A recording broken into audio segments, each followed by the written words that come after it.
दोस्तों, आज जिस मूवी को मैं आपके सामने लेकर आया हूँ वो दुनिया की ऑल टाइम टॉप 10 मूवीज में से एक है, जिसे IMDb पर 8.8 की रेटिंग मिली है, जिसे तकरीबन 2.5 करोड़ लोगों ने रेट किया है। अब आप खुद सोच लीजिए कि मूवी में कुछ तो खास बात होगी जिसकी वजह से 1994 में आई ये मूवी अभी तक एक क्लासिक कल्ट बनी हुई है। तो चलिए आज की इस वीडियो में देखेंगे कि आखिर ऐसा क्या खास है इस मूवी में। लेकिन दोस्तों, इस तरह की मूवीज को आप तक लाने में बहुत ही मेहनत लगती है, इसलिए आपसे रिक्वेस्ट है कि वीडियो को लाइक करके कमेंट कर दीजिए ताकि हमारी ये वीडियो ज्यादा से ज्यादा लोगों तक पहुंच सके। और हाँ, वीडियो के बेटर एक्सपीरियंस के लिए इसे 1.25x स्पीड पर सेट कर लीजिए। अब शुरू करते हैं आज की ये एक्सप्लेनेशन। तो मूवी की शुरुआत लॉस एंजलिस के एक आम से दिखने वाले रेस्टोरेंट से होती है। एक कोने की टेबल पर एक लड़का और एक लड़की बैठे हैं। लड़के का नाम है पंपकिन और लड़की है हनी बनी। दोनों काफी वक्त से साथ हैं, एक दूसरे से प्यार भी करते हैं, लेकिन कोई ढंग का काम नहीं करते। रोजगार के नाम पर इनका धंधा है छोटी मोटी लूटपाट करना। अभी भी ये दोनों उसी बारे में बहस कर रहे हैं कि अगला काम कहाँ किया जाए। पंपकिन आइडिया देता है कि क्यों ना किसी बैंक को लूटा जाए। हनी उसके विरोध में कहती है कि बैंक नहीं, किसी शराब की दुकान पर धावा बोलते हैं। थोड़ी देर इधर उधर के तर्क देने के बाद बात रेस्टोरेंट तक आ पहुंचती है। उन्हें लगता है कि ये रेस्टोरेंट भी लूटा जा सकता है, लेकिन फिर खुद ही ये सोचकर रुक जाते हैं कि शायद सिर्फ काउंटर में उतने पैसे ना हो कि रिस्क लेना सही लगे।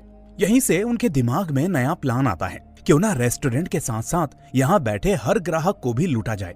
हर टेबल पर बैठे लोगों की जेब में कैश, वॉलेट, गहने सब मिलाकर अच्छा माल निकल सकता है। दोनों इस नए प्लान पर थोड़ी देर और बहस करते हैं और आखिर में तय कर लेते हैं कि उन्हें सचमुच इसी जगह पर डकैती डालनी चाहिए। वो एक दूसरे की आंखों में देखते हैं, किस करते हैं, फिर अचानक अपनी सीट से उछलकर खड़े हो जाते हैं। दोनों पिस्तौलें निकालकर पूरे रेस्टोरेंट पर तान देते हैं और चिल्लाकर सबको चेतावनी देते हैं कि कोई भी अपनी जगह से हिलने की कोशिश नहीं करेगा, जो जहां है वही जमे रहेगा। यहीं से कहानी कट होकर सुबह की घटनाओं पर लौट जाती है। हमें दो हिटमैन दिखाए जाते हैं, जूल्स और विंसेंट वेगा। ये दोनों एक नामी गैंगस्टर मार्सेलस वॉलेस के लिए काम करते हैं। आज इन्हें वॉलेस के लिए एक खास चीज वापस लानी है जो एक गैंग के पास मौजूद है। ये चीज बंद है एक रहस्यमयी ब्रीफकेस में। रास्ते में जूल्स और विंसेंट आपस में बातें करते हुए, मजाक करते हुए उस अपार्टमेंट तक पहुंचते हैं जहां वो गैंग ठहरा हुआ है। दोनों सीधे अंदर घुस आते हैं, लेकिन वहां सिर्फ एक आदमी नहीं बल्कि उसके कुछ साथी और भी मौजूद होते हैं। इसी कमरे में पहली बार हमें जूल्स का खतरनाक पागलपन समझ में आता है। जूल्स जिस अंदाज में बात करता है, उसके सवाल, उसके टोन, सामने वाला कोई भी उसकी बातों में उलझ जाता है। वो एक एक करके सवाल दागना शुरू करता है और जैसे ही जवाब उसकी मर्जी के मुताबिक नहीं मिलता, वो बिना झिझक गोली चला देता है। किसी को मारने से पहले वो सेकंड भर भी सोचता नहीं। दूसरी तरफ विंसेंट बाहर से शांत दिखाई देता है, लेकिन ट्रिगर दबाने में उसे भी कोई हिचक नहीं। दोनों की पर्सनैलिटीज अलग हैं, पर एक बात कॉमन है, गोली चलाने में दोनों पागल हैं।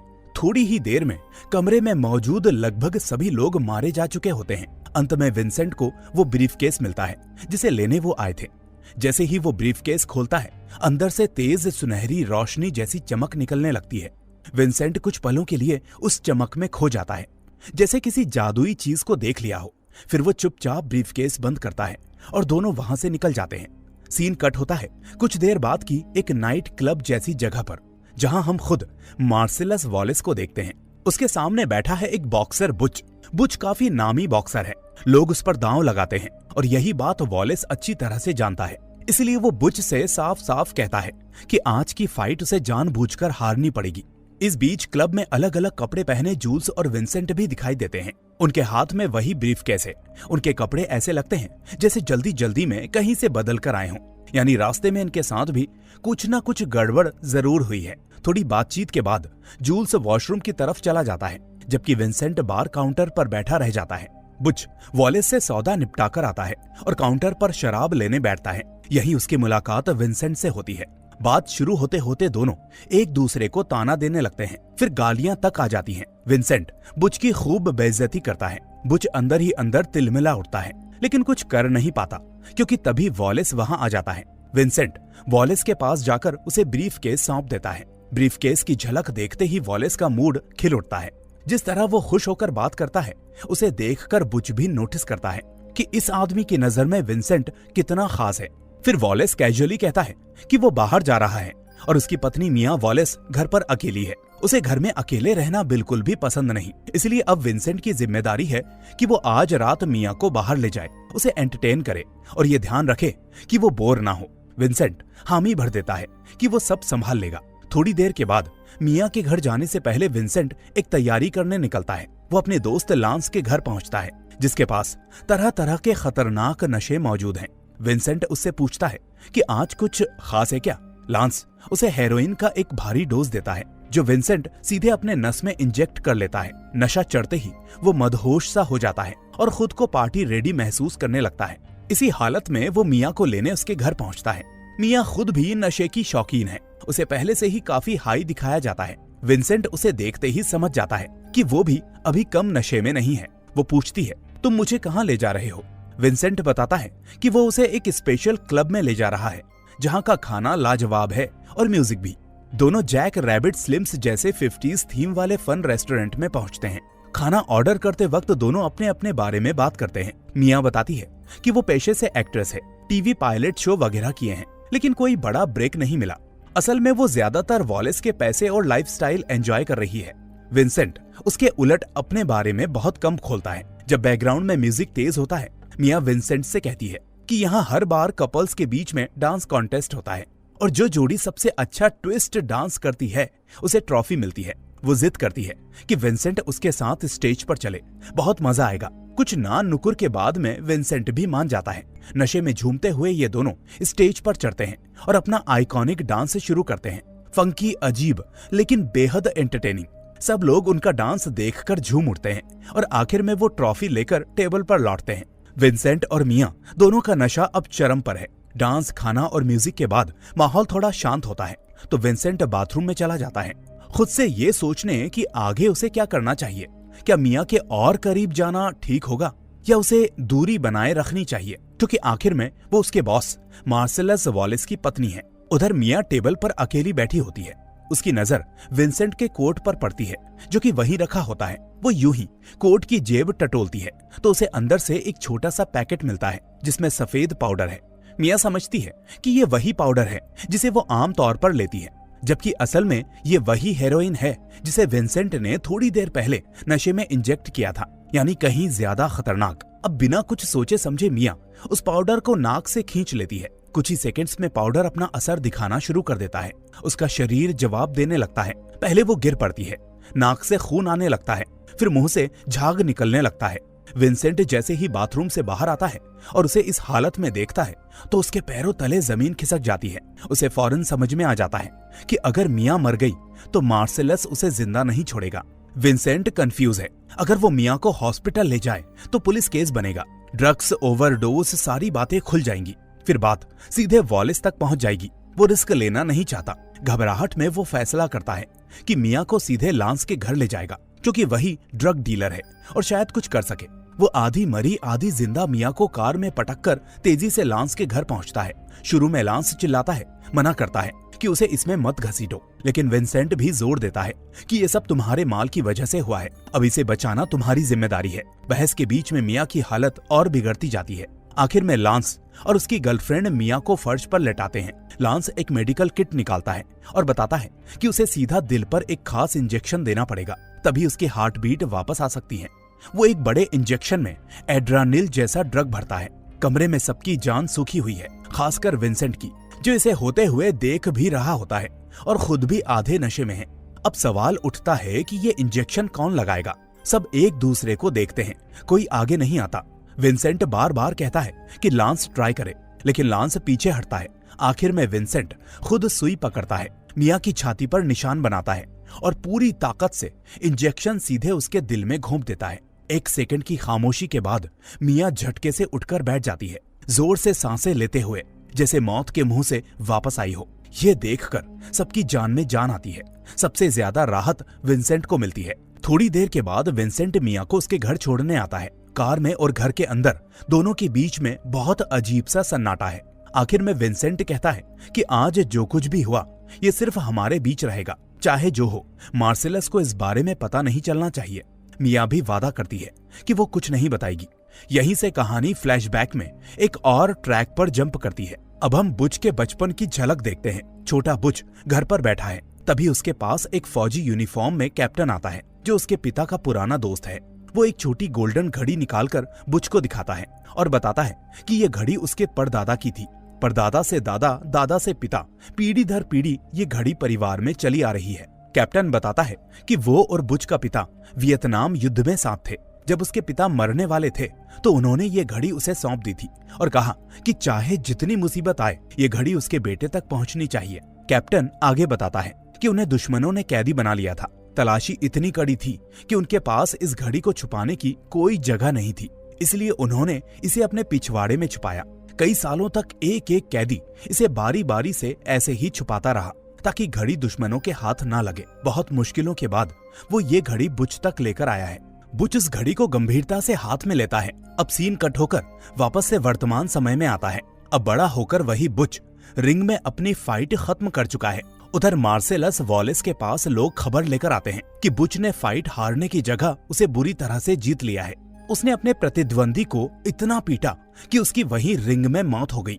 वॉलेस आग बबूला हो जाता है। उसने बुच को पहले से ही पैसे देकर फिक्स किया था कि वो फाइट हारेगा, लेकिन बुच ने डील तोड़ दी। ऊपर से सट्टा लगाने वालों के ढेरों पैसे भी उलट गए क्योंकि सबने बुच के हारने पर दाव लगाया था।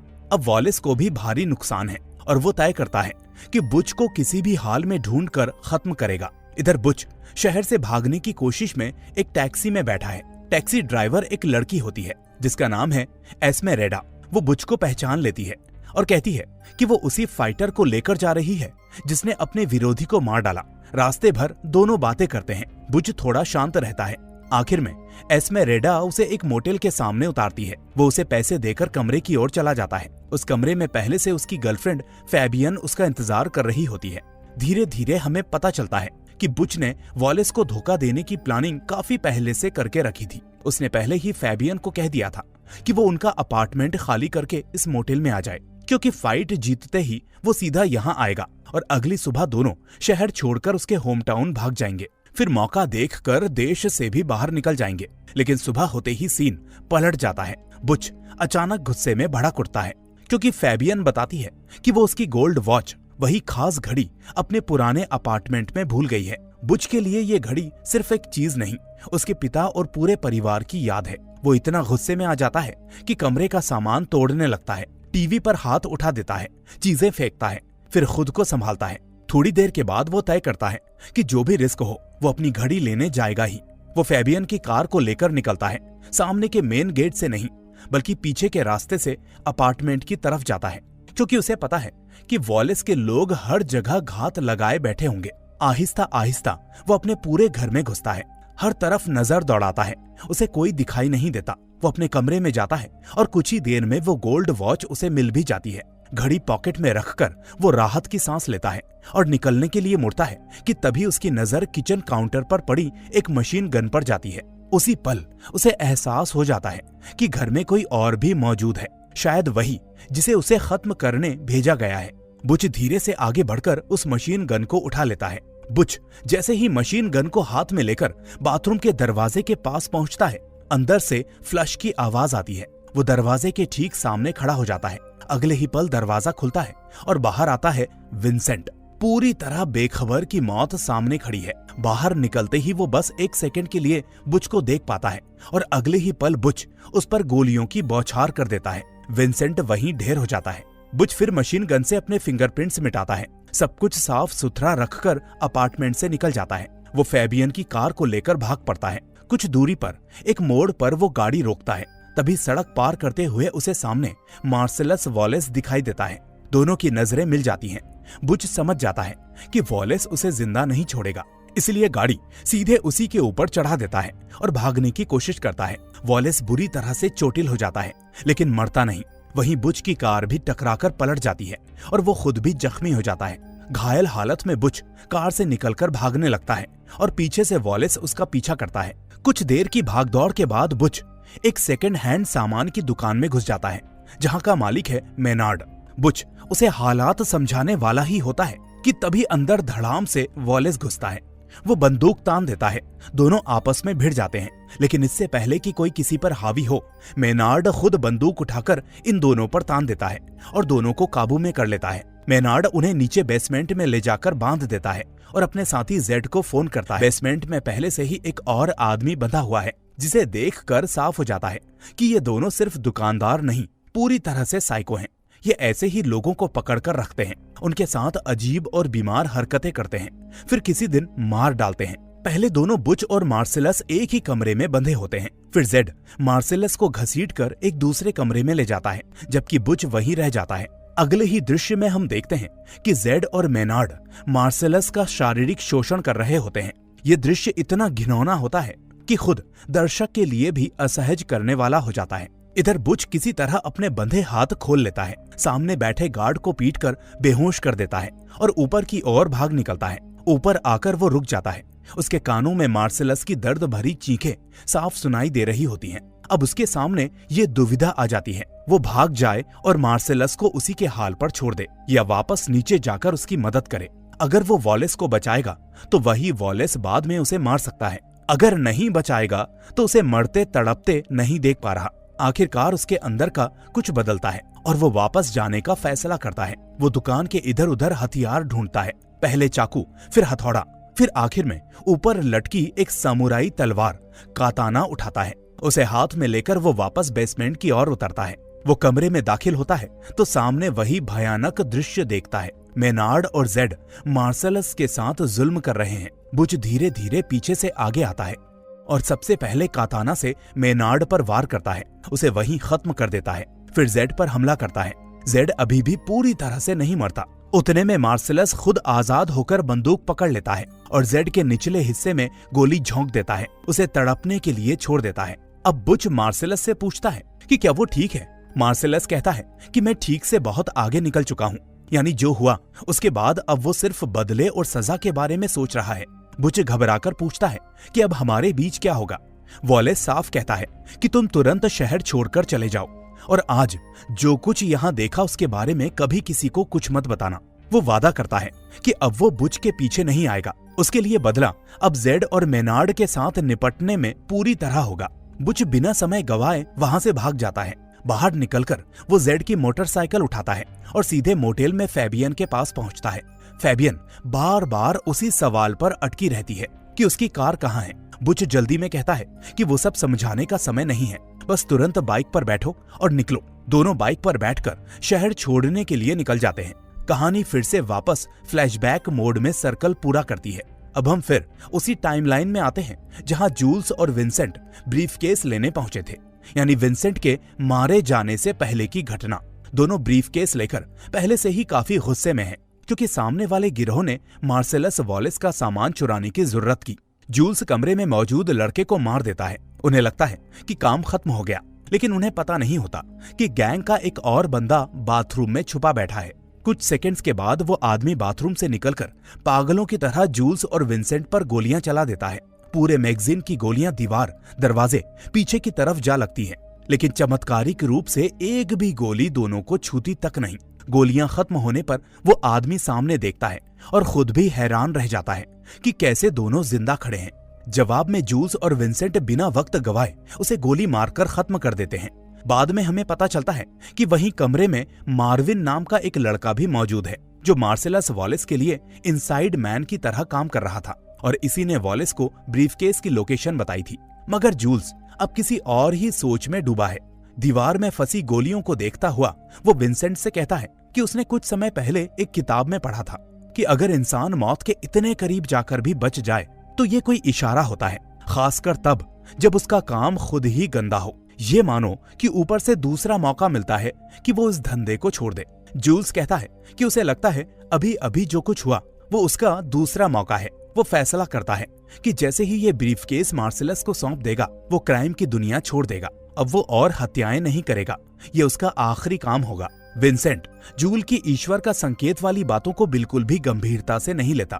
उसे लगता है जूल्स ओवर थिंकिंग कर रहा है। वो उसे पागल कहकर बात को टाल देता है। दोनों मार्विन को साथ लेकर कार में बैठते हैं और ब्रीफकेस के साथ मार्सेलस वॉलेस के पास जाने के लिए निकल पड़ते हैं। रास्ते में भी जूल्स वही बात दोहराता रहता है कि इतनी गोलियां चलने के बाद भी जिंदा बचना किसी चमत्कार से कम नहीं।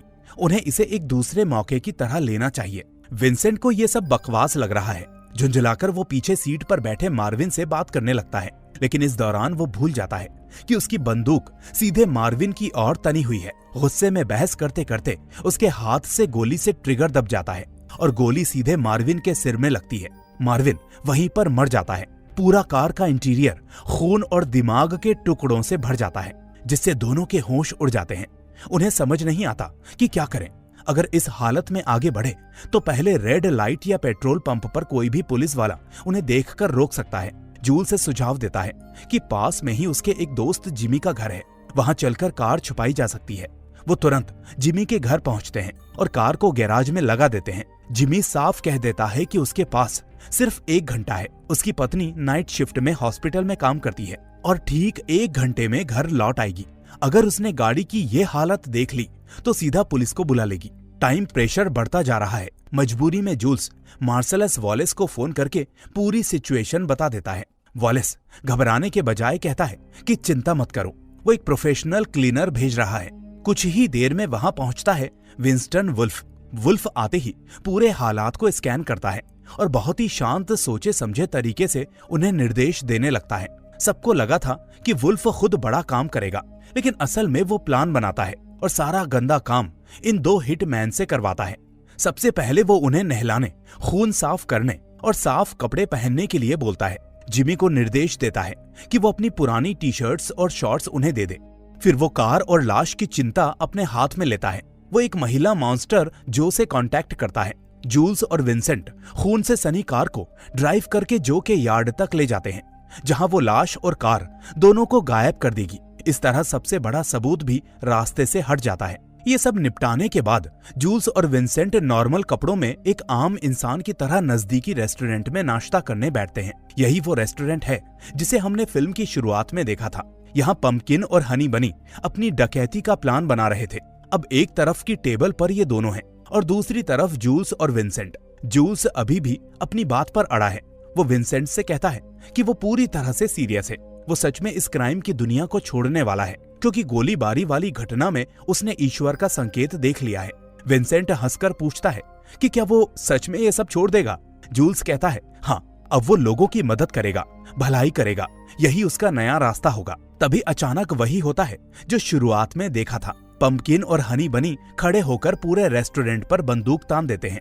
वो सबका सामान लूट रहे हैं और अब धीरे धीरे जूल्स और विंसेंट की टेबल की तरफ भी बढ़ते हैं। विंसेंट चुपचाप अपना वॉलेट निकालकर दे देता है। पैसे देने में उसे कोई दिक्कत नहीं, लेकिन बात तब बिगड़ती है जब पंपकिन उस रहस्यमयी ब्रीफकेस को भी छीनने की कोशिश करता है, जो कि मार्सेलस वॉलेस का है। पहले जूल्स उसे शांत करने की कोशिश करता है, समझाता है कि ये ब्रीफकेस उसकी समझ से बाहर की चीज है, लेकिन पंपकिन नहीं मानता। अब जूल्स मजबूर होकर अपनी असली पहचान दिखाता है। वो पिस्तौल निकालकर सीधे पंपकिन पर तान देता है और उसी समय विंसेंट भी उठकर हनी बनी पर बंदूक तान देता है। दोनों छोटे चोरों की हालत खराब हो जाती है। जूल्स पंपकिन को ठंडी आवाज में बताता है कि शायद उसे अंदाजा भी नहीं है कि वो किससे पंगा ले रहा है और उसने कितने लोगों को मार गिराया है। वो कहता है किसी और दिन होता तो आज तेरी और तेरी गर्लफ्रेंड की लाश यहीं फर्श पर पड़ी होती, लेकिन आज का दिन अलग है, क्योंकि आज ही मुझे भगवान का संदेश मिला है और मैं लोगों को मारने की राह छोड़ रहा हूँ, इसीलिए मैं तुम्हें जिंदा छोड़ रहा हूँ। वो पंपकिन से कहता है कि अपना वॉलेट उठा ले, उसमें रखे सारे पैसे भी ले जाए और जैसा उसने सोचा था बाकी लोगों से भी पैसा ले और यहाँ से निकल जाए। पंपकिन डरता है कि कहीं वॉलेट उठाते ही जूल्स उसे गोली न मार दे, इसलिए पहले तो मना करता है। जूल्स दोबारा कड़ी आवाज में कहता है कि आज उसका भाग्य अच्छा है, वो इसे और बेहतर बना सकता है। वॉलेट लो, पैसे लो और निकल जाओ। आखिरकार पंपकिन और हनी बनी दोनों कांपते हुए पैसे समेटते हैं। बाकी ग्राहकों से भी जो लूटा है वो लेकर भाग जाते हैं।